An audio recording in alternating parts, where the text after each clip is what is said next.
down Lolo again. Oh, they're going for Lorlo because the flash is down! They're still undefeated, so I want to be the first to beat Immortals. 꼴등에서 1등으로 올라가는 것보다 1등에서 밑으로 내려가는 게 더 쉬워요.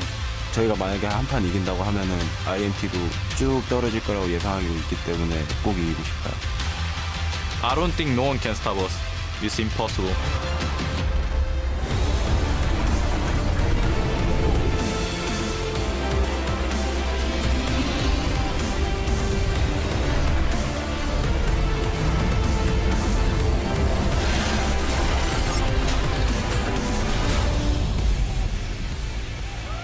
Welcome to day 2 of the North American LCS. We're revved and ready to deliver League of Legends action in North America, live from our home in Los Angeles, California. Now, yesterday was packed action, and the crowd is pumped for another day of exciting league matches. Earlier today, fans were gathered outside the Riot HQ and were hyped up to cheer on their favorite teams. Of course, inside, Coach Zix looks over Stixay and Aphromoo practicing their bot lane synergy. They'll be going up against Renegades, who are at full attention for their pregame strategy talk.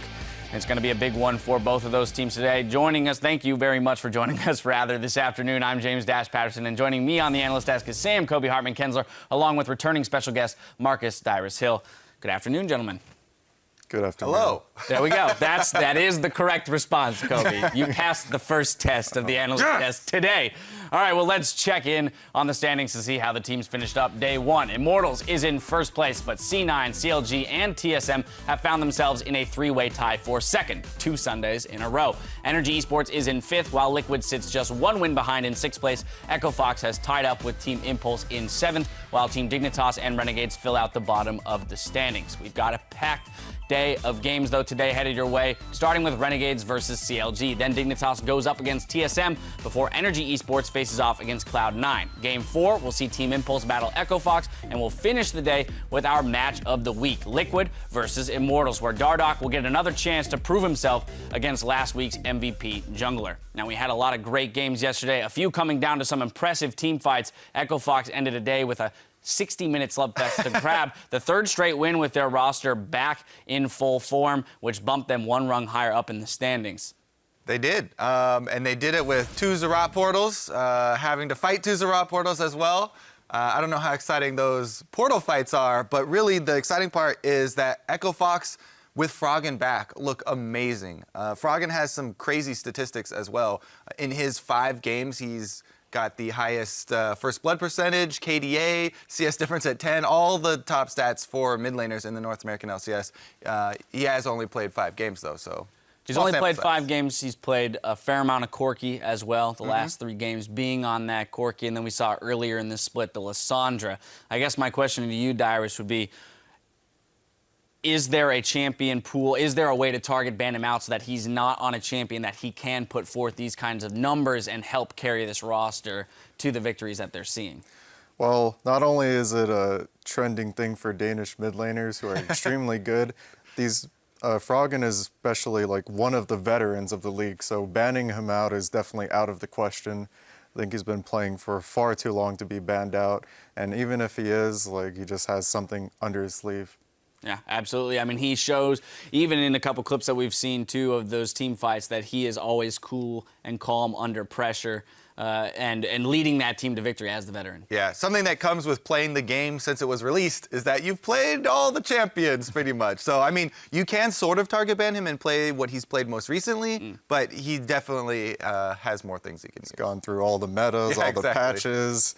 And now we're here. Now at the top of the tables, Immortals has shown that they are league's #1 team, but the race for second is as close as it's ever been, with a 3-way tie between CLG, Cloud9, and TSM. So starting with these 3 powerhouse teams, I want to go with Cloud9 first. Thoughts on them? Yeah, Cloud9 have had some really exciting games as of late, but their game versus TSM was so close that TSM and CLG definitely still in this conversation for the #2 team. You know, everybody trying to get that spot behind Immortals because nobody can really crack that #1 spot. That game was honestly insane because even with the small mistakes being made, like that 1 or 2 small mistakes turned into a huge one, and it just cost them the game. Even though they're winning for the majority of the game, 1 Soraka silence, Root, one person getting caught, like the death timer at level 17 to 18 is just far too long. And with comps with Soraka, Gangplank, And, you know, against Cogba, it's amazing how that turned out. Yeah, the death timers point is definitely true because we're seeing already games across the world where teams will think that they can end the game and they go for a Nexus kill, get aced on their Nexus kill attempt, and get run all the way back, all the way to the other side of the map, even through extra outer turrets, and win the game off that. Like, it's just... And it's so long, you can just end it. Let's not forget that this was C9 tying the head-to-head for TSM, meaning TSM got the better of them last time. So as it stands this split, those two teams even 1-1. Let's talk a little bit about TSM outside of just that game and how they've looked to improve, especially within the last 2 weeks compared to their first 4 weeks of play. Kobe? Oh, me. Help me out. I thought we would go to the TSM. We can go to TSM player, but I think next. that the main thing for TSM is that they've shown so much improvement bringing Weldon in. They showed it a lot on the TSM YouTube show, but getting the players to focus, you know, and there was a lot of pressure on the coaching staff to get all these stars to work together. And they finally have shown the ability to work together. The last couple of weeks, they've definitely had bigger improvements than they had for the rocky sort of start of the season. Plus, I feel like Bjergsen is getting back to his old dominant ways in the mid lane. He was a little bit rocky in the start, but definitely showing up very big for the team.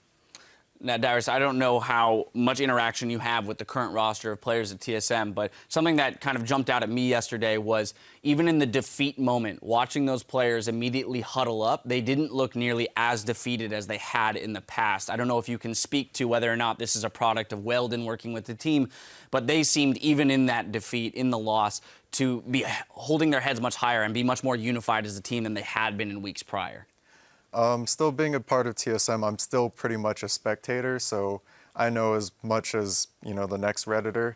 So when it comes to watching that, I can kind of see what's going through their minds when they're losing, you know, how they're doing team bonding when you watch TSM Legends. Like, it's something that they've been through so much, and it just shows that they have so much potential still going into it.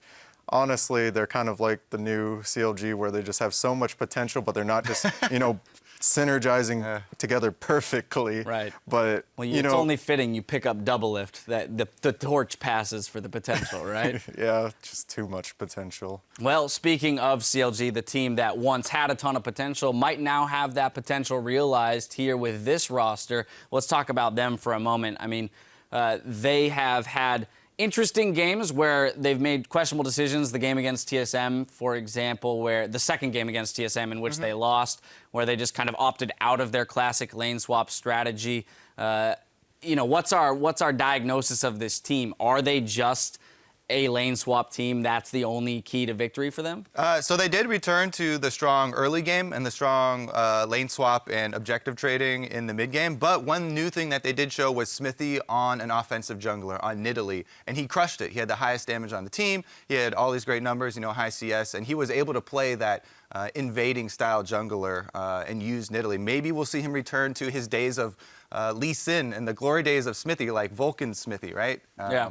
But so, you know, those are, yeah, your eyes get real big when you hear that, but like, it's been a long time where people have, you know, kind of been down on Smithy ever since the Sejuani era. Right. And he really had a good Nidalee performance. He definitely is capable of performing Yes, and doing it he's that done it way. before. And with double lift off the team, they definitely have like a different team dynamic. Whoever is like strategizing and planning those 2v1s and those strong early games is definitely making a huge difference for CLG. Awesome. I'm going to put you on the spot now, Darius. I'm going to ask you, which of these three teams would you pick to be the second-place team in the NALCS by the end of the split? I want to say TSM, and they have the most potential because from what I've seen, like, they could have easily taken that game. And at the same time, I want to say C9 because Balls has been such a monster. And as for CLG, they have, like, it's just so close. But honestly, I'm just a TSM fanboy. That's fair. That's fair. Go with your heart, right? And who knows, over the next 3 weeks, if that potential is fully realized, then they definitely are in the conversation for top two teams in the North American LCS. Well, yesterday, in his interview, Adrian said he thinks CLG has the best shot of taking a win off of Immortals. And Immortals, they definitely looked shaky in their game against Renegades yesterday. even pulling out the win. Yeah, as much as every time we talk to an Immortals player, after every single win, every game they play, which is every single win, every single time an Immortals player is like, you know what, we don't take anybody for granted, we take every game seriously. That game, they pulled out the Jungle Rumble, which is a little bit different for them, and having REN over not with a champion who had hard CC looked like it did affect them, and not quite as mobile. He went for an early invade, or a very deep invade without the support of his laners, and that was kind of the first cracks that we've really seen in an Immortals early game. I mean, they have been behind in gold before, even to TSM early in the season, but they always seem to come back and take the victory, and I think that scare of playing that poorly against Renegades is going to spur them on to play very well. Will shock them into a reality. A question for you, Dyrus. Maybe you can speak to, was there ever a moment in your career where you looked at a weekend and you said, there's definitely one opponent that maybe requires more of my attention and preparation, and then in hindsight, looking back, had regretted the fact that you maybe didn't pay as much attention to the lesser opponent? Well, you see, when you ask a player that, it's not only just the players, it's the entire team, the coaching staff, the players, you know, coming together and be like, this person's a real threat. For example, last year when we played against Team Liquid, we'd be like, you know, Quas dominating special are the ones that really start up the plays and the ones that really, you know, threaten the other team. And that when they win the game, it's these players. When they lose the game, it's also these players not doing what they're supposed to be. So when you ask me that, I'm thinking, as a team, how are we going to shut this person down? Do we need to pick up a new champion? And that goes into a whole nother topic of when you pick up a new champion, such as Rumble Jungle, that's been played before, and you played for the first time on stage, like, how did it go? Are you going to play it again? Like, how does it translate? And when you play it for the first time, it's kind of scary, especially for a team that's been on an undefeated spree, and maybe complacency might get the better of them eventually, but if not, that just makes them more scary. Yeah, it will be. Oh, go ahead. So I was just going to ask you, if you're looking at Immortals, which would be the players that stand out to you as the ones that you want to target? Because there's been a lot of talk of, you know, who's the real threat on that exactly, team? And they all seem like pretty viable threats. Well, Huni and Reignover went undefeated in Europe LCS, and the rest of the players are extremely solid at the same time. So we have a winning formula here to look at. I guess maybe you just attack the people who have like the ridiculous winning streak in regular season, right? You know, at this point now, 29-0 or something, 18 and then 11, absolutely nuts. Moving forward, let's see. It's an explosive day of action. You guys were blowing up Twitter with your LCS big plays. First up, Delusional Zen called out his favorite moment from Cloud9's comeback win, saying, "Balls' late game barrel chain, the stuff of legends." Double IE, goodbye TSM. Let's check it out. Doublelift trying to stand up front. His crits will change this fight. There's another hit from Balls. He comes up huge. The double kill for Sneaky. They could wipe out Team Solomon right here. And they have Baron to get in the base. You have to be kidding me. Cloud9 timed that really well. Here's the barrel chain. Boom! Doublelift and Svenskeren get destroyed by the barrel chain right there.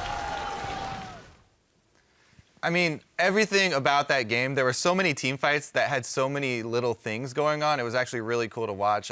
So many players on that team played really well in the team fights, but Balls was the one cranking out the DPS. It was like over 1,200 DPS. Or damage per minute. Hopefully not DPS. Excuse me. Damage per minute. Wow. Yeah, but over 1,200 DPS. But that's definitely one of the highest numbers that I've ever seen. Not even just this year, but that is ridiculous. And Zyrene pointed it out yesterday on the analyst desk when we were watching that same replay there, but just how that single barrel could have gotten lost in the chaos of the team fight for so long, and Balls left it up, and then that was the one that was the initiator for the chain reaction that ended up winning them the fight. It just kind of speaks to the intensity of these games and how just a tiny little element like that can really swing a game one way or the other. Just Gangplank things. He just does so much damage, and if you leave him alone, no one wants to attack the barrel, boom. Yep. 1,000, 2,000 damage crit. Right. And at the same time, him positioning so well in all the fights and just never dying, he's just racking up the damage points. Yeah, absolutely insane plays for him. Our next highlight was called out by GG Get Jinxed from our marathon match between Liquid and Echo Fox, who writes, "Latucan OP. They forgot about him like people forgot about Dre, and he gets a quadra kill." Here it is. And Keith is still alive. He's doing so much damage. It's a kill. kill. It's another one picked up. That's everybody from Team Liquid just dropping. Oh my God, Keith is a superhero. Nice. What's happening? Save the Lucian. Save the Lucian! Get Alistair, get Alistair. Lucian's Alistair, Nice. Run it. Oh, shit. Kill him.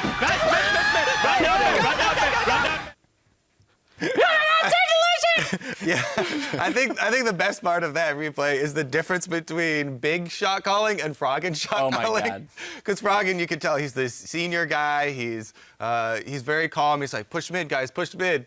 Just kill him, guys. Save the Lucian. Yeah. Froggen's died. He's sitting there. He's like muffled by every other voice in the comms, and he's like, guys, just push mid, please, for the love of God, win the game. But anyway, that was fantastic play from Keith. It's good to see another member of that team step up, kind of illustrating the point that it isn't just Froggen. Froggen might be the leader of the pack, but he does have a solid roster behind him. Now, keep calling out your big plays throughout the day by tweeting at LOL Esports and use the hashtag LCS Big Plays. Or if you're angling to get your tweet on PTL, use hashtag ThePenta. Now, we can't invite a distinguished guest like Dyrus to the analyst desk without giving you at home an opportunity to pick his brain. So send your questions for Dyrus to at LOL Esports and be sure to include the hashtag AskDyrus. We'll pick some of your questions and have him answer them later in the show. With that, though, the midseason invitational is just around the corner, and we need to start evaluating where different regions stand, or rather, dance. Now, on Thursday, Captain Jack dropped a new dance as part of a post-game celebration, and yesterday, GBM answered the call with a dance of his own. So my question to you guys is, who do you think is better? Just my initial reaction is Captain Jack. It felt like he had it planned, and he was set on doing it. And GBM was definitely spur of the moment thing, and he just kind of went into it half-hard, but There's like camera angles. Captain Jack had a better angle. I think a lot of it was like the hype of like beating them, you know. He's just so happy and surprised about it. Right, Longzhu over SKT is definitely reason for celebration. And specifically Captain Jack over Faker. Like, those two players have a very complicated history in solo queue and everything. They love each other. I think yes, exactly. Yeah, then I think we might all be in agreement. We could probably give an edge to Captain Jack there. The enthusiasm plus the spur of the moment reaction to the winning of the game probably takes the cake there, but we'll see. We've still got time for NA to brush up on their new dancing skills. But now it's time to send it over to the casters to get us into the first game. Hello and thank you for joining us, everyone. I am Rivington Bizen III, and I am joined by our resident dance expert, Aiden Cyrene Moon. You know what the key is to a great dance? You have to gel and flow. There you go. That's exactly the two keys you need before you can start to two-step. But coming up in our first game of the day, it's going to be Renegade versus Counter Logic Gaming. And if you've been watching the LCS, Renegades are sitting at the bottom of the standings, but I think they did surprise fans yesterday with their game against Immortals. Yeah, yesterday, Renegades had their best game in a long time, Riv. And despite them actually losing to Immortals at the end of the day, they were the first team to take away first blood, and they looked energized and coordinated in their early skirmishes.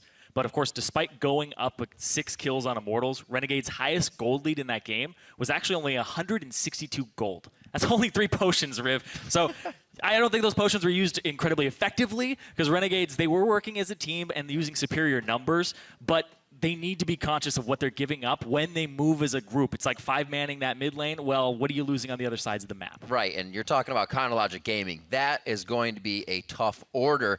A team known for their rotations and macro play. Yeah, and CLG, they showcased that yesterday with a super clean win over Team Impulse. And a large part of that was actually Xmithy in the jungle, who played Nidalee for the first time this split, and he actually ended the game with the most gold and damage on the team, a stat he actually hasn't held since joining CLG. And we talked about CLG as a number 2 team on the desk, and they cannot lose to Renegades if they want to stay in this conversation. Well, let's see how Renegades do. Let's check out the starting lineups. Let's get right into it. On the blue side, it is Renegades. That's RF Legendary in the top lane, Crumbs in the jungle, Alex Ishin mid, Freeze at AD carry, and Hakuo at support with Coach Hermes. And on the red side, it's Counter Logic Gaming.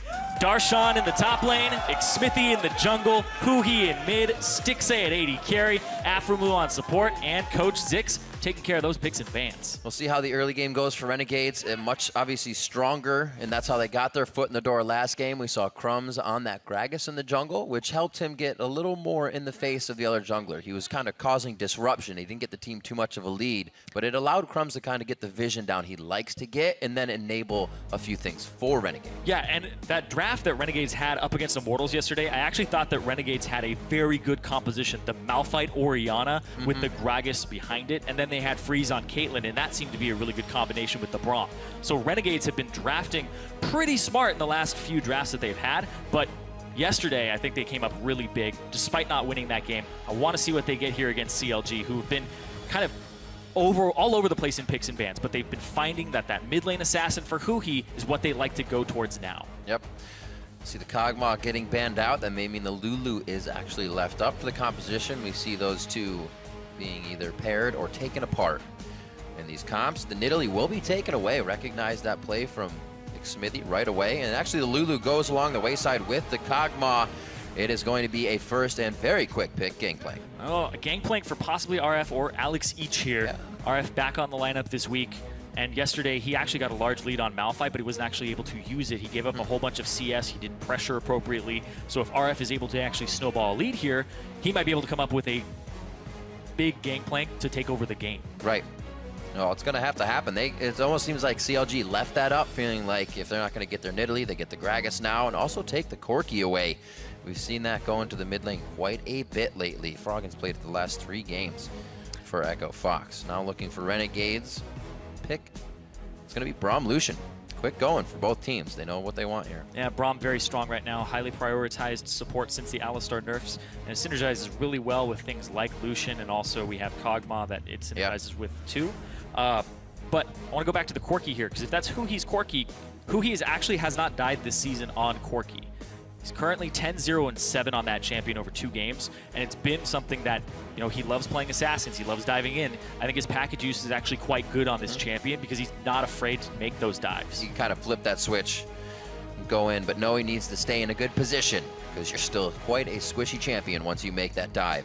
19 seconds here. CLG actually taking their time as they round out the 4 and 5 pick for themselves, and it's going to be a Bard and Ezreal. So we're going to see that Aphromoo Bard coming into play. All right, so you know what's in the mid lane here for CLG. It's going to be that Corki with Ezreal as a carry. Now Bard down in that bot lane for Aphromoo. Aphromoo, he's really good at making those rotational plays with the Bard and catching people out of position. Little strange here though, because CLG have a double AD composition. The Bard is a good amount of pick and a little bit of engage. Yeah. They have one of the best disengaged junglers, and I think that CLG, Poppy would be the best thing to round this composition out with in the top lane. And I think that's actually a pretty kind of in the middle of the road pick for Darshan. He played it yesterday to great effect, and I think that it's got that mixture of offensive pushing power and lane dominance and team fighting that I think CLG can use in a versatile way. And we may see even more aggressive play out of that Poppy from Darshan. Like you said, just that one time yesterday against Impulse, so he really hasn't had a chance to go off on that champion. Another champion, however, we saw yesterday was Karma, and will be locked in once again with Rek'Sai. I think we're knowing who scrimmed who this week. So Renegades picking up the Karma. GBM played it yesterday, and they ended up winning that game. And utility mid laners are kind of coming back into style. We're seeing Zillion, Karma, Lulu be high priorities for a lot of teams because it enables your stars on the team sometimes to actually take control of the game. It's going to give confidence to Freeze that he can run forward. You can speed up a Gangplank, which getting that last parlay in is sometimes what makes the fight and makes the difference. Last pick now for Counter Logic Gaming. 18 seconds to go. You said it will be for Darshan in the top lane. I'm personally expecting stand out. It looks like the Poppy is somewhat the only thing left for him, unless he falls back to the Rise. Is he gonna throw in the Pantheon pick? All right.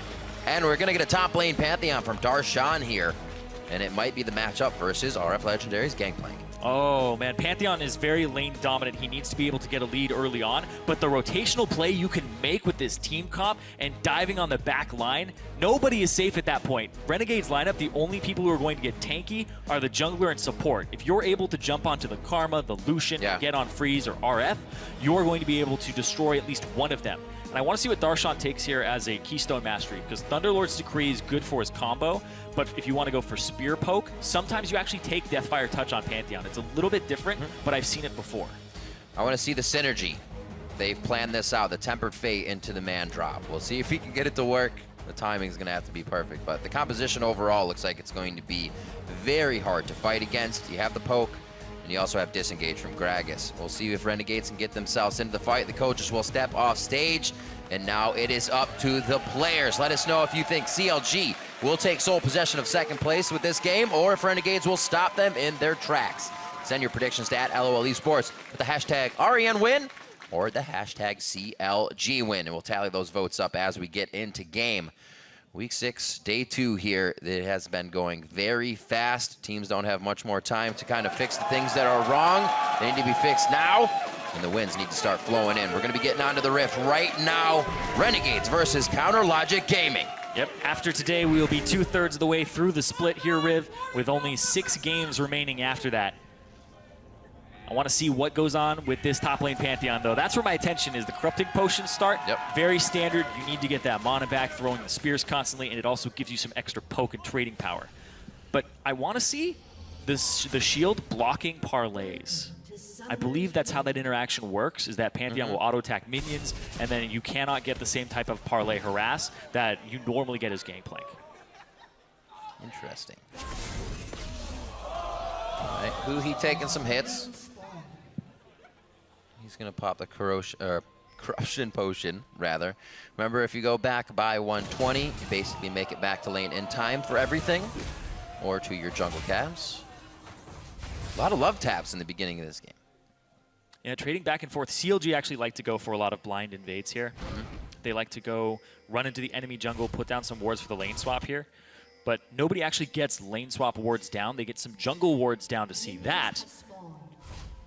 But actually, Renegades won't have much information there. It's only going to be CLG that have what side of the map is being started on here. I wanted to see the matchup. Doesn't look like we're going to get it, Zyrene. Nope. Unfortunate. Yeah, lane swap. That's something you really want to do, though, is when you don't know a matchup, if your top laner is unfamiliar with it, just lane swap it. Make sure that the Pantheon doesn't have that early game, and just think about scaling for a second. GP scaling, if you can keep your GP safe and at least funnel some gold into him, he's way more effective in the late game. Pantheon's early game dominance. We saw that with Cloud9. Exactly. Pantheon's early game dominance is something you actually should be very afraid of. Right, you have to keep on that, pedal to the metal. As soon as Darshan gets a lead, hopefully CLG, for their hopes, can keep that lead in their favor. Up to the top lane, see how 2v1 works out. We already see a little bit of a roam here from Aframu, as per usual. We'll see what kind of trouble he can cause for Crumbs in the jungle. Aframu walking up here to both of them. It is going to be Storm Raider Surge for the Pantheon. Oh, you are correct. Yeah. I like it. I love it. That movement speed to continue on in the fight once you burst out your opponent. A little bit back and forth here. Aframu. Keep going. Keep chunking him. Keep going. Well, he's got no worry now. Yeah, No RF parlays ditched to come him. in. Yeah. RF's like, this is all you, man. He's going to get the little ones. No, he took a Raptor. Here comes Darshan, though. So he's going to he has to leave it. He tried to get just under him to Cosmic bind him against the wall one more time. Darshan would have had a first blood. So it looks like they're going to go down and get themselves to the turret now, looking for a kill along the way. That's something we were talking about at Counter Logic Gaming, is those rotations, which would make this game hard for Renegades. Within their rotations, already trying to get kills, already trying to get ahead. Yeah, Counter Logic Gaming, they're that team that we always praise for having such a good lane swap game. And they're able to actually adjust a little bit on the fly. They understand how a lane swap should go from a standard perspective, but also they recognize deviations from it. So Are they starting on their weak side of the jungle? Well, we need to punish that with Aframu, and Aframu knows when to stop punishing and how far he can actually push that. That's when it becomes scary, when a team has those strategies as second nature and they can bend them to their own will and make it work. Yeah, you're like, this isn't how it should be going. You're doing something wrong. It's not us. And then they punish them. Exactly. So not too much gained off of that. Counter Logic Gaming, trade a turret. It's going to be on the top side here, just about the same time. The game is going to pan out very slowly here for these lane swaps in the beginning of it. Anybody caught in the jungle will really be where that lead is taken. Ooh. So, slight difference here. The gold in the bot lane turret was actually spread out between 3 members, Aframu, Darshan, and then also Stixay. Whereas the top lane went completely to RF, went completely to the Gangplank. So he's actually up about 200 gold over Darshan now because of that, and because, of course, a little bit of extra gold from 3CS. Oh no, 3CS. It's the difference here. Have to keep an eye on it. I need someone to do my taxes. Whoever comes out with more, lock it down. Oh, a little reacher on here from Crumbs. He is going to get, no, the knock up. Well timed by who he channeled it previously, seeing the aggression from Alex Each and kind of played that into his escape. Nicely done. Did have to blow the summoner spell. Yep, exhaust down from Huhi, making sure that he can't be actually blown up by anybody. It's an interesting summoner spell choice here. It actually signals to me that he's going to be going into that backline pretty frequently. Because his core point, normally you're sitting there going, well, I'm going to maybe run TP to help my lanes out. Maybe I'm going to run heal. But the exhaust is saying, well, if there's an assassin, I'm going to be able to exhaust him and stop his damage. There's no assassin. So he's going to be the assassin jumping in and exhausting people trying to get those fights when he divides them with the package. Also, this back, just a telling of how slow we're going to be in Farm Fest. The call was picked up by Freeze after his first buy. We're seeing that more and more, and it's something that Freak actually loves and was telling me about it before people were doing it. He's just like, yeah, people should really be picking that up second item after a lane swap, because when you swap turrets back and then you push out the lane, which everybody is doing to get those second turrets, you're actually going to get like 20 of those coal stacks off right there. And you're perfectly fine, especially against a blue Ezreal who's going to go for a tier and try to delay his power spike. Right. Just try to get on the same level as his. And riding the curve. Exactly. Delay your power spike a tiny bit to get that burst later. I don't like this, Irene. I want to see fighting. I want to see this. I mean, that's why play-by-play casters love to call fights. So I got you. I got you. Lane swap gentleman agreement things. I don't know about this. It's the ceremonial taking of the turrets for the first 6 minutes. Oh, you got one? Okay, we get one now. See what Alpha does here. Just setting up vision. Looks like they actually may try to bump down Rift Herald real quick and get a little more aggression. Maybe clears from Smithy, and then he can get back into the lanes to help get more push down. See who takes it. Oh, look out. That's low. He's all right. There you go. So Smithy does decide to take that one. Huhi and Alex each continue to trade a mid lane as both hit level 6. Okay, slight difference here. Darshan's wave is actually going to shove out. He didn't bounce it appropriately. He's going to push it and try to gather some CS, and he has to bounce it off the second turret if he wants it to come back to him. But his wave on the bottom side also is unfarmable right now. So Renegades are going to be able to pick up a lot of CS, both in that top side and in this bottom side, because of the way that the turrets were handled. It's just that tiny little micro thing that was thrown off. So what you're saying is let the minions die at the turret, be pushed. Yeah, the bouncing of the turret is actually quite important. You can lose an entire lane off of that if your opponent punishes you appropriately. Well, we'll definitely keep an eye on where the stacks for CS go between Darshan and RF Legendary as they begin to pick it up. It actually looks like Freeze is going to be getting the other lane. So his CS will be the one going through the roof, a little engage in mid lane, but Aphromoo makes it out safely. Doesn't look like they really want to fight with all the items that were picked up, saying, we're in farm mode right now. Yep. A bit of damage for CLG with 2 Sheens there, but nothing too surprising for Renegades. Yeah, Darshan is still staying up really far without ward coverage. He's got one ward on the side of him, but he has to shove this wave up. It's pretty much the mission that he's pushed himself into. There's the parlay being blocked by the Pantheon passive. So he has to shove this wave up. He's very vulnerable. He's actually not being capitalized on at all. And then this wave gets to turret. It'll bounce appropriately from there. Yeah. But Darshan is actually able to weather the storm and the risk of pushing this wave up. Also helps that he quickly just, not even quickly, RF didn't hit those barrels, so really just delaying the threat for that top lane. Ooh, since he pushed that wave out, he's able to gank Alex Each from behind. I was wondering when he would start moving. Pre-6 gank from the Panth. Still very effective, and Alex Each is forced to summoner his way out. That cleanse can be very important, because if Darshan hits 6, which he will in the near future, and lands in the mid lane, he'll get that stun off, and there's nothing that Alex can do about it at that point. Playing around cleanse cooldown is something we see Lissandra mid lanes do, where they'll ulti just to get it out, just so the next one that they do is a kill. Just makes it that much easier. Aphromoo was able to go back and get his sight stone. Hakuo is still waiting on a little bit of gold there, so the vision for CLG is flooding. No, I guess not flooding. They're just keeping it in the river still. I guess they don't have the power to enter Renegade's jungle, but it's definitely a lot more vision on that side. Huhi with the package in the mid lane. See if he goes assassin mode again. His exhaust did come up. Yeah. Could be ready to do it. He'll most likely get this level 8 off of that, so he'll be tied up with Alex Each. Off in the lane to grab blue buff, so Huhi's trying to look to push this lane as fast as possible. Yeah, you push the wave and then you roam. He has a possible opening on the bot side, since all 4 turrets on the top side and bottom side, those 4 outer ones, are all taken. You have many routes in, and you can see right now he's actually going by this pink ward behind the back of Dragon Pit. If he clears that out, and he finds it, which he hasn't yet, then he'll actually have a clear route bottom. And he looks like he's actually just walking around for it and setting up his route, testing the vision, but he doesn't see that ward. Looks like he's alright. Just about 5% left on the package. It seems like this one's going to fizzle out. Don't need to use it. Okay. It's a short one. Make me a liar. That's it. That's what he's looking for. Just that minion wave. It didn't see it coming. Hey, he's still getting his push. So He could get back out. yeah, Runic Echo's completed for Smithy, so he went with the jungle item for Gragas that gives him the movement speed, as well as some barrel wave clearing power. I think it's actually quite good. Despite his team not having any tanks, he'll eventually build tanky. You can see, really, you just pick it up like an Elise would, mostly for the clear and the dueling power, because right now he could pretty much beat Crumbs in a one-on-one with that. So looking at CLG's composition, how does this fight kind of work for you? Because if it's done wrong, you're not hitting any of your poke, you're not getting anybody, or the Tempered Fate's not hitting. How do you see it work out? So the way that this is going to work out for CLG is Darshan becomes split pusher if he can gain an advantage over RF Legendary. Gangplank is more of a team fighter and less of a split pusher. He can kind of stall split push waves though with his ultimate when he's grouped as 5. But you're going to have the core, that is the Bard, Ezreal, Corki, and Gragas, 2 disengage/engage champions with 2 poke champions with mixed damage. That's your core 4-man unit.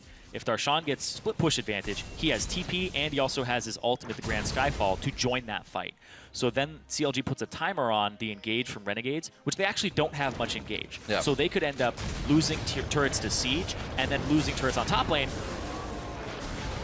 Oh, nice. Oh, whoa! Smithy going in very hard. Does get the flash for flash on that play. Looks like Smithy could have gotten himself a little too far in here. Crumbs taking shots to the back. Still is able to get the kill onto Smithy. That's first blood. That's a double kill for Crumbs on the rec side. They probably get Afromuk here as well, but they're keeping it for Darshan.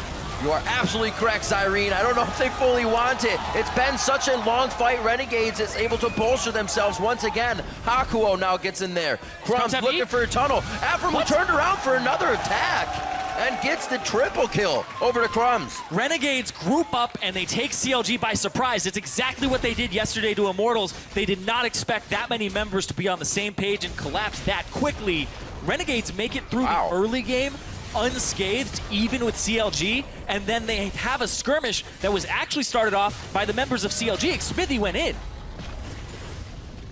Not sure as well if that kill, if he would have gotten that first kill, if it would have really been any different than getting it. I think Renegades still would have taken the rest of the fight and had the same result in the end. 4-1. 12 minutes in, that's a 3K gold. Yeah, well, Ezreal's actually on the bottom side of the map the entire time since stays down there. RF is sitting in this bush. Huhi uses the Valkyrie to get out, so the timer on that is very long. He won't have it for the rest of this. Smithy, body slam flash in to try and finish them. The Runic Echo's damage is not enough, and that's when Crumbs comes in, and it's a 2-on-3 now.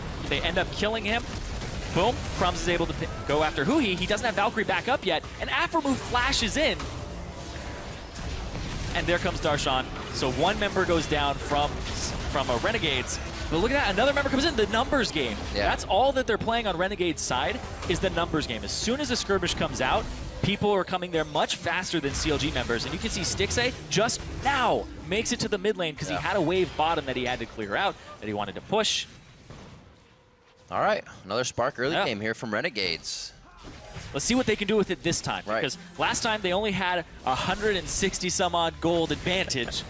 Now they actually have thousands of gold. Working with a little bit here. It's about 100 times or 10 times more of an advantage. No, hopefully they don't spend it all on potions. Oh no, that's there's too much follow-up on that from CLG. That's the thing, though. You anger CLG, they want to get something back immediately. They will push any advantage they may have slightly had. And this is not the situation that Renegades was looking for right after that fight to get them in the game. Wow, Renegades actually just do what CLG did. They're 80 carry. Freeze is pushing bottom. You're outnumbered no matter what. It's going to be a 4-on-5. Why are you picking that fight? Now here comes the TP. You might not even get this turret on the top side. Very back and forth. The second this game goes off the handle, CLG finds their way back in. There's the flash. Aegis stun as well. Freeze is going to throw down the heal. Oh, here comes RF. Yeah, they're a little bit afraid of RF Legendary. The jump, Darshan's out. He says, later, Huhi. Right behind him. He tried to jump a little farther, thinking the fight would go up, but Huhi started to kite down with the amount of pressure still coming in. Smithy on the other side. There's the auto coming in from Alex Each. This is starting to become a bloodbath. This is what I was looking for early games, Irene. Lane swap or not, we're getting the fights in now. 14 minutes in. We're all even 5-5. They ended up getting divided there. That was actually a pretty good Grand Skyfall there from Darshan because it made it so that Freeze was now zoned off from the backside as opposed to the front side. And then he's not able to actually group up with Alex and continue his auto attacks. You saw he was so scared of the jump and the stun from Pantheon. RF actually couldn't get back into that fight. We saw his TP and then he walked around, but when he walked into the lane, Gragas showed himself because he was coming down that bottom side. And then RF could not enter the lane that side and actually get the wraparound. So Smithy a little bit faster with that. Runic Echo's coming into play. Runic Swifties flying around the map. See it one more time on this. So Freeze goes out. Looks like Darshan's going to leave, but he has a method to the madness. They think they have numbers advantage. You see here, ends up jumping there, and now they're divided, and Freeze runs off to the side. He can't keep running forward towards Huhi. Huhi will give him auto attacks, and Darshan will just get the W off. And you can see Gragas made it there before RF did. RF had to go through that bush, in the tri-bush area, and then he got cut off as soon as he saw Smithy. He had to return. Because they thought they had superior numbers on Renegade side. They thought it was a 3-on-2, and it wasn't. It was a 2-on-2, and then turned into a 3-on-2. Not in their favor, and Alex just barely makes it to the other side. He got the wrong bump. He was looking for the right side. Good move by Alex as well to get himself in the right position as he stacks up a Rod of Ages. Looking to just hang out in mid lane. But everybody's starting to charge up very, very quickly. I don't know if there's going to be any time to really sit back and relax at this point. Dragon going over to CLG. That will be number 2 on the game. See that one coming up at 22-11 as Renegades tries to take down this Rift Herald. That was also grabbed by CLG first. So they're Renegades trying to at least get back on some objectives to get themselves back in. So Renegades, even in turrets again now with CLG. Rift Herald picked up for themselves. Even in Rift Heralds now 1-1. And 1,200 gold up for Renegades. So they're still having a superior early game. But there are some power spikes here for CLG. Despite Stixxay being down about 40 CS, he does have a really good Ezreal power spike now for the sieging alongside the Trinity Force of Huhi. So now they're actually able to go against these turrets. You're going to start seeing the split push come in because Darshan has ultimate as well. I also really like the Storm Raider Surge is a little bit questionable. I want to see how it comes into play because I understand the theory crafting behind it. You jump in, if you hit anybody with Grand Skyfall, you're going to get it. But a lot of what Pantheon does is where he stands in one place with a Heartseeker strike. It's just the follow-up after. Maybe he wants to get that last crit, run in and get the auto. Now he has Youmuu's, though, to help him out in that regard anyway. So he's going to be a very fast Pantheon if he gets that off. Also, once it works, Crumps. He said, I will take this journey. Going after Afro move. He wants to. Well, they see that the Gangplank ultimate was used. CLG may actually want to take this as Crumbs get spread. Pantheon. Skyfall comes out. That's going to be around Stixxay, so they are okay on the side of Renegades.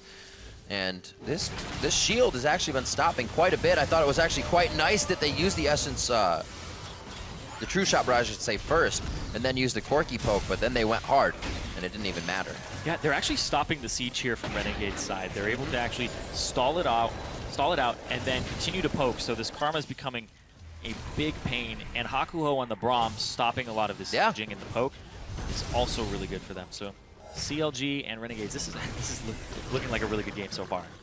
Crumbs knows he is ahead at this point. And very, very strong. 3-1-1. Going into these fights with the confidence of his team behind him. The shields he can get from Alex Ish to make sure they're strong. And also the separation on RF's ultimate. We saw them try to put that into play. CLG doing a good job at getting themselves around the fight, getting good positioning in. Haven't not seen the damage from Huhi and Stixxay just yet, though. Back again onto Huhi, calling for the Valkyrie. He actually gets hit by the Glacial Fissure as well. Hakuho quick to the Unbreakable once again, and now they're onto Aphromoo. He can't get through the journey this time. It just becomes a nightmare. The auto coming in from Stixxay with the Sheen proc on it, crushing down onto Freeze, and it looks like CLG gets the fight they want. The Aegis onto Legendary. The hit from Darshan. They're back onto Alex Each, and that's going to be the ace for CLG. And all of a sudden, Storm Ranger Surge looks really good. Darshan comes in from the backside, and he just cleans up. As soon as he's able to get that spear and that crit and take out Hakuho, he's able to continue to run and get in range for that W follow-up. And this cool. has been planned for so long. Not the fact that that fight worked, but the side lanes so ready for counter logic gaming here to be pushed. Not pruned by Renegades throughout this fight. This pushing in the mid. You can see already Darshan leaving top, and that lane's ready after this fight. Yep, and they're able to actually turn it around on him. Afromu goes down, but he gets a stun and buys time, so they trade 1-for-1 at this point.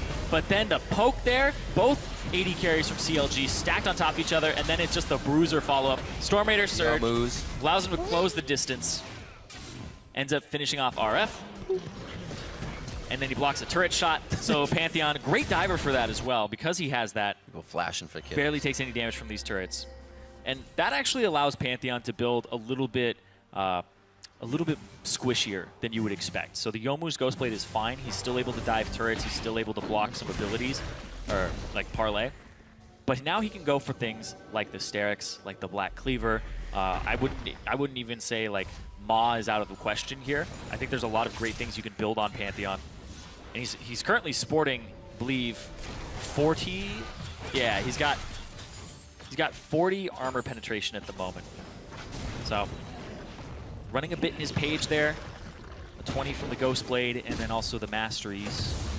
Well, you can see how fast the fight turned as soon as he got there. Oh, somebody knows they're getting deleted. So everybody's paper to him. Respecting that. Yeah, Lucian basically has 18 armor, and Karma has 20 armor in the face of this Pantheon. Cloth armor stands true now. It's all you have, though. You're just wearing paper at that point. Muramana finished up for Stixxay here, so he's going to start putting out some big damage as well. Oh, so now comes the play where you bait out Baron, you get vision control of it from CLG. Darshan has split push advantage. He can kill RF every time he goes in. He has that advantage now. Bait the other side of the map. Your TP is up. See what happens here. Just controlling the area, that's all they're doing. CLG, they don't think Renegades are actually going to bite. No, they have that TP up as well. Who he wants it back for the package. He really wants to get the package before a Baron fight. It's funny because the time that they've had, they may have actually been able to take the Baron by now. I think even the pressure on it is what I'm thinking, because RF can be stopped by Darshan, and then Darshan can just teleport right in front of him. They're all going after Darshan right now, so there's 4 members on the bot side. Saw Crumbs use his ultimate and then home guard towards him, but Darshan a little aware of what's going to happen. Possibly Grand Sky falling into the middle of the lane in a bit. There's just a decent amount of engage here. CLG. And they feel confident too, so they're not going to hesitate to use it. If you Bard ulti on a group of people, Darshan can channel his ulti. That's what I was saying, that synergy has to be there. Oh, the blocks. Oh. It hasn't seemed to affect him too much. I wondered about the Braum pick once, or not the Braum pick, but the Ezreal after seeing the Braum and whatnot. But they're able to still force them off with the amount of damage. Smithy has a portal. Yeah, he was still built. I saw the Raptors Raptor cloak, and I was like, it'll be here soon. Yeah, he's running down bottom to go place it in a ward, or place it in a bush. Hide it in the cap of the ward? Yeah. You place it there. Now that minion wave will never pass that point and will constantly push towards the enemy side.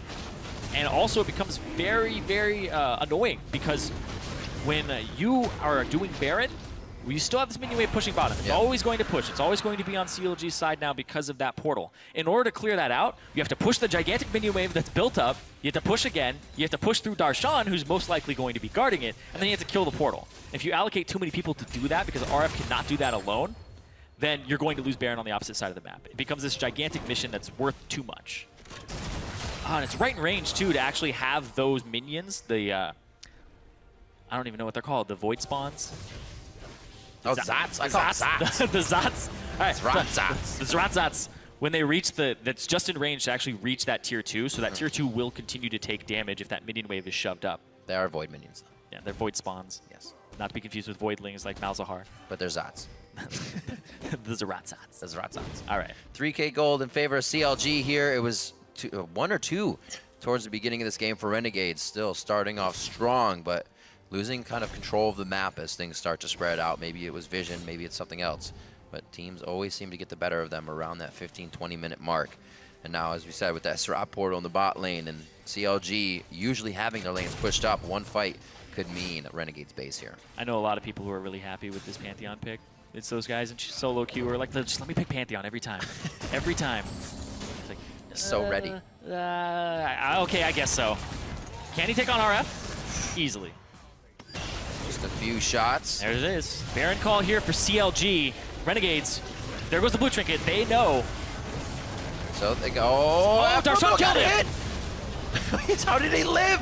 He must have thrown himself a heal on the other side, but here comes Renegades through the journey. The Cosmic doesn't stun anybody. It only hits one. I don't think they have enough to chase. Darshan's gonna be able to stay bot lane now. Yep. They were saying, hey, come up, and he changed his mind, keeps heading back down. That's gonna be a turret that drops. TP's up for RF Legendary, but not for 20 seconds because he is dead. Yeah, I think RF was actually looking at the Baron fight while fighting Darshan because he had to throw his ultimate down, and that's when Darshan struck and actually blew him up. So wasn't really paying attention. He had his attention divided because you have to watch the Baron fight. Yeah. You have to watch where your team is on the map at the same time. And Darshan took advantage of that. Here comes the Grand Skyfall. Where's he going?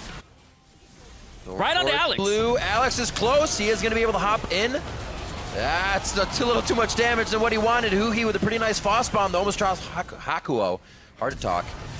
And it looks like he flashes over the wall to get himself safe. That actually baits in Renegades to want that kill, and it may have been too much. The True Shot Barrage cleans up 2, and it looks like they'll be able to get 3 and 4 on this one. Crumbs is going to say, walk this way. The base is not what you want, but CLG still gets it fast enough. And RF Legendary just coming up is the last one left as Alex Cheese heads back to the base. CLG a little rocky in that early game where they didn't get an advantage over Renegades, and they were taken by surprise when Renegades grouped up so early on. And now CLG are the ones with all of the cards. They're in the driver's seat, making this Baron power play and the advantage in split push as well by 2 levels for Darshan.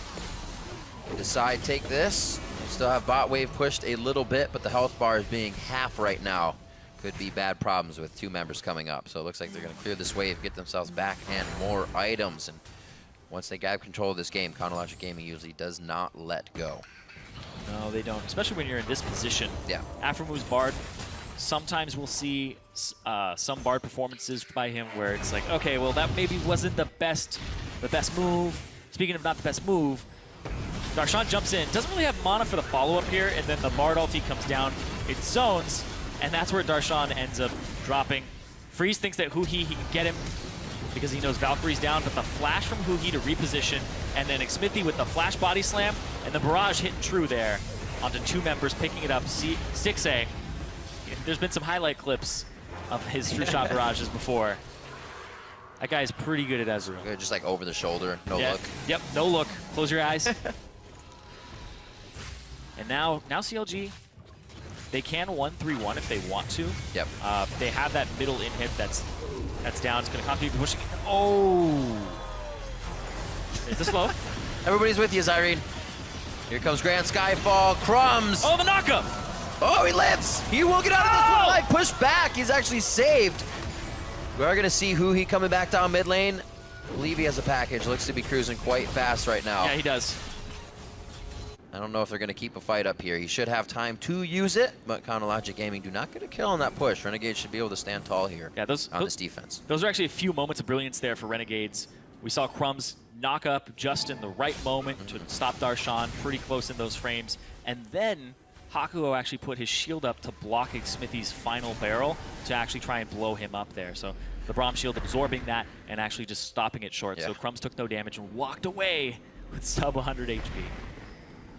He's saying thank you. Yeah. That's for sure. Looking at finalized items. Lockets are there. A little bit more help for Renegades here so they don't get zeroed out in these fights by Darshan.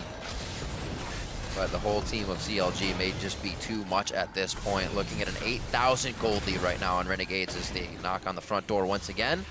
Middle being pressured by Huhi so he can somewhat come around the side and just get the poke in while the rest of the team pushes the lane. Crumbs gonna go straight in. We saw this in mid lane just at the midway part of the game. And this is the timer I keep talking about. Pantheon on the bot side, split push advantage. RF doesn't really want to fight him because now Darshan can just dive him and kill him, and we've seen it happen before. So Darshan pretty much gets a free lane to continue scaling. RF can't really go toe-to-toe with him, and Renegades keep saying, well, Karma, we need to engage. Put shields on everybody, run at the 4-man unit, and there's enough disengage and peel on this 4-man squad of CLG that they just buy time for Darshan. Definitely need to fight with this turret if they can. Darshan, is he going to ulti? There he goes. Where's he going? It's going to be right on the inhibitor. He is falling. The tempered fate goes onto the turret so the team can come through. But they got to be ready. Who's going to be taking that when it comes back out? Darshan takes all the damage, and he is the only one down right now. Renegades starting to push back. And this is going to be Stixay on the right side of the wall. The focus is on Aphromoo, locking down and more crowd control. But it's going to be Crumps going down. RF Legendary. They have his eye. Oh, he tried to flash over the wall, but flashed up. And the small mistake, so when CLG begins to capitalize, one after the other, double kill now for Stixay. Possibly the triple to follow through as he finalizes with another Mystic shot, taken over by Huhi. And they're going to head down and most likely to Renegade's Nexus. Yep, there you go. Clean ace there. They do lose Darshan with the engage, but that's going to be another inhibitor going down. They have minions in the base. They're actually going to ignore that. It's the game. It's more important. Take down the Nexus. That's going to be CLG keeping their hands on that second place spot. That's right. They will take sole possession of second place until the games are played later today. Right now, Counterlogic Gaming, 30 minutes in, struggling in the beginning of the game against Renegades, are finally able to take them down. And CLG takes down Renegades. CLG, that mid-game, little bit sloppy, but honestly, they looked rather good when they started grouping up again and having these skirmishes and playing to their composition strengths. Darshan with that gigantic advantage in the top lane. And Smithy, another good game from him. 2-1 and 13. And this is when Gragas was back in the meta. Everybody's like, well, now Smithy has another champion he can play it really effectively. And it wasn't Cinderhulk, it was Runic Echoes for him. Doesn't have to be that sole tank on the team. And once again, Huhi, really, really good Corki performance. Died twice, though, so it's 2 deaths now for his Corki overall in the LCS. But we do have to talk about Renegades, because Renegades are looking better and better now. It's no longer that kind of stunted growth. They seem like they're actually coming into themselves and going, you know what, this is how we play the game. Freak, what are you doing down there? No, you're absolutely right, though. Renegades have been showing much stronger in the early parts of the game, and that's kind of what you're always playing. Yeah. It's like everybody always has somewhat of a better laning phase, and then you look at fighting phase, something that may not happen as much. And a lot of times, teams are avoiding that and only going for objectives, so you may not be getting all that practice in that you want, but we are seeing those glimpses from Renegades in their early game recently. Yeah, we're seeing a lot of teams in the LCS mess up lane swaps, and then it's like, oh, well, they got 2 turrets to 1, and now we slowly but surely bleed out. This was a game where the lane swap went well, Renegades played it well, then they grouped up much faster than CLG thought they would, and they were able to take advantage of that and get themselves a lead of multiple thousands of gold there. CLG eventually came back with better skirmishes, and then Darshan got that lead over RF, and then that's what slowly bled the game out there, is they just kept pushing that advantage, because in order to push back, you have to give up a lot on the other side of the map, and then at that point, it's not really worth it, so. Oh, wow. Went over to Counterlogic Gaming, sole possession of second place right now. We'll see who can join them later today. But right now, we are going to Grand Skyfall down to Freak, who's on side stage with CLG's top laner. Thank you very much, Riv. I'm here with Darshan, the man who played Pantheon. Talk to me, why today, why this game for Pantheon? And why is he good also? Well, I used to be known as on Spartan, but you know, that Spartan part of me never dies, so gotta bust out the Pantheon, show people my real namesake, and it's pretty fun to play. Did you brought him out because he's fun to play, nothing special? He's pretty strong too. All right, fair enough. So then talk to me about like why CLG is happy to play all these different picks, right? The first Pantheon here, you guys brought out Ashe last week. People were like questioning why. What's the inspiration that has you guys continuing to sort of innovate and play things that other teams don't? Well, I think one of the keys to being better than your opponent is always trying to think of what's next and being ahead of the curve rather than just playing what everyone else plays. So, you know, everyone's going to play Fiora, Nautilus, like Malphite, they're going to play the tank tops, they're going to play all that, but I'm always thinking about what's the best, what's better than that. And so, like, trying to elevate your game to the next level is thinking about how you can be the best in every aspect, like mentally, physically, like all of that. So trying to improve your champion pool and like innovate is one of those steps. All right, one final question then for you here, Darshan. It's about a Smithy. So he actually didn't give me the high five when I was lining up in front of the audience, sadly, so I'm a little bit mad. But yesterday you gave him Nidalee for the first time for like a year for him. He's been known as a tank player. What is it that gives you guys the trust to put him on a carry when I feel like he gets so much flack online?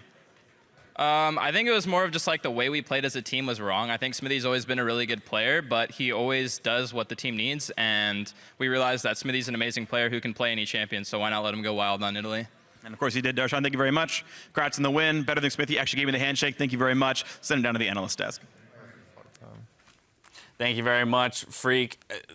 second day in a row, Renegades has come out with an early gold lead against two of the top teams in the North American LCS. Immortals yesterday, CLG today. So although there was a defeat screen for them today, that has to feel good, knowing that they can stack up to these other teams in the early game. Yeah, it's really good that they really got the early part of the game down.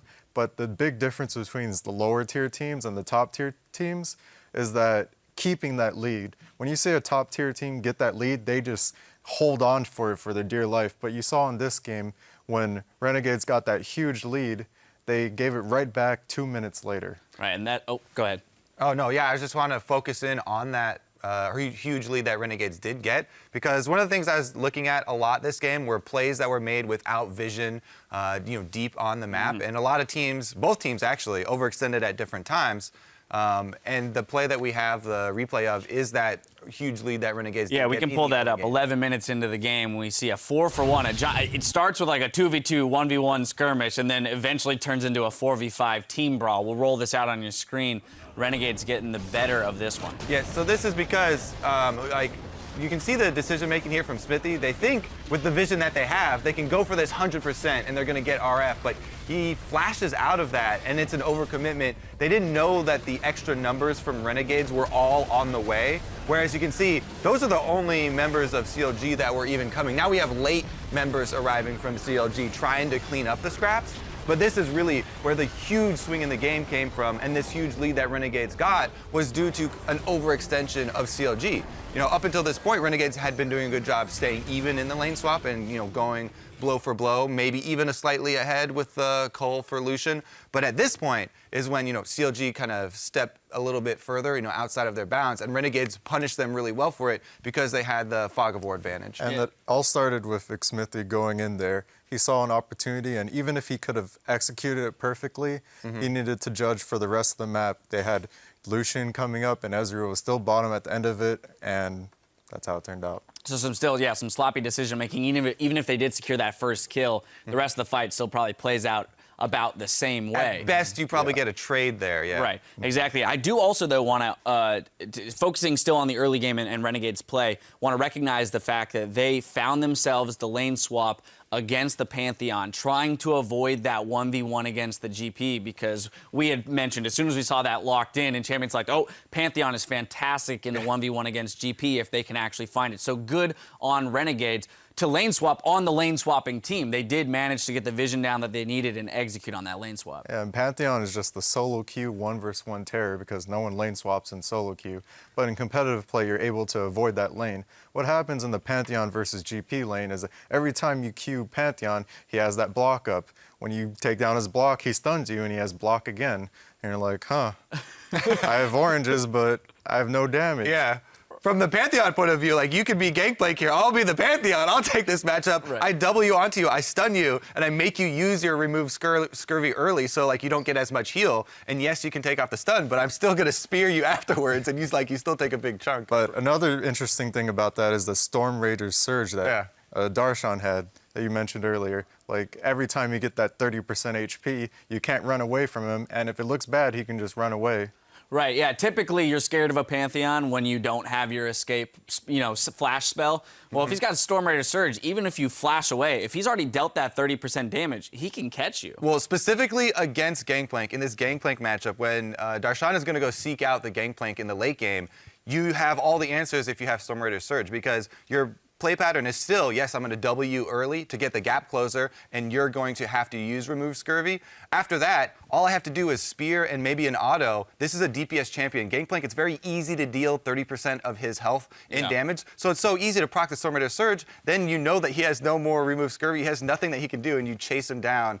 And Darshan did it really well. So now let's look at how this game turned back into CLG's favor, because as we mentioned, great early lead, great first maybe 12 minutes of the game for Renegades, but then things started to fall apart. We have a replay that we want to show. Pull that up onto your screen. 14 minutes into the game, a TP down here by RF. We're going to roll this clip out, and this goes back to what your point was, Kobe, about vision play and decision-making based on the circumstances of the map. Right, and actually they can see Gragas right now. So there are minions up that were trailing there and pushed all the way to the turret that saw Gragas.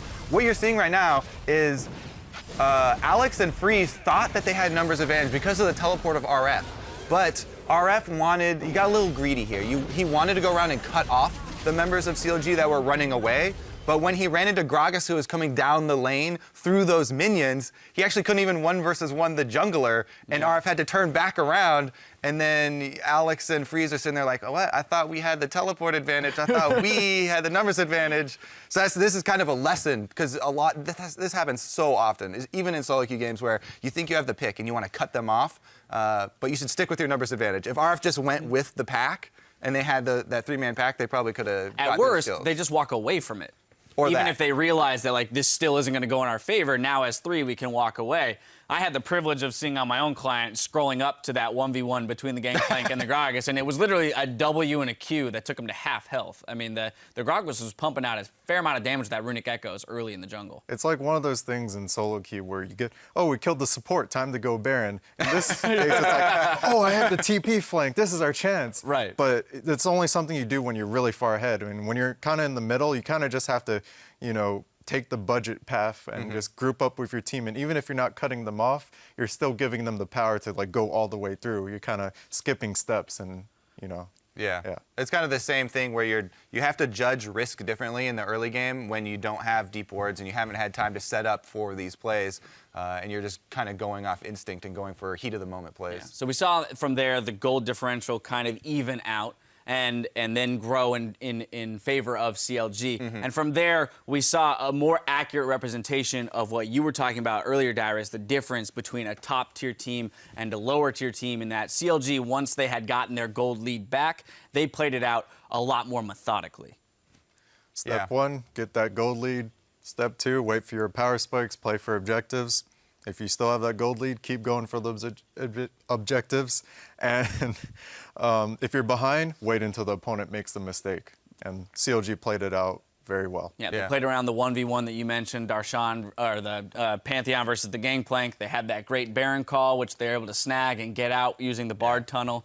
So overall, well played for CLG once they made it back into the game. Renegades, though, things are perhaps looking up for them. Coming up next, we'll see if Team Dignitas has what it takes to keep TSM from joining CLG in second place. Don't go anywhere. The LCS will be right back.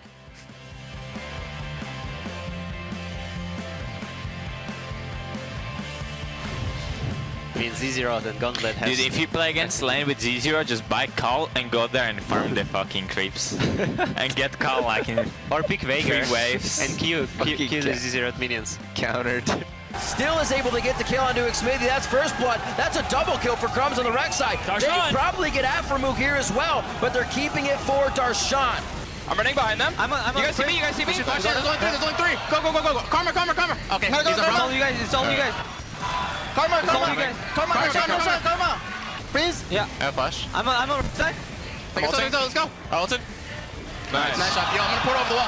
I got him. RF Legendary. They have his eye. Oh, he tried to flash over the wall, but flashed up. And the small mistake, so when CLG begins to capitalize, CLG takes down Renegades.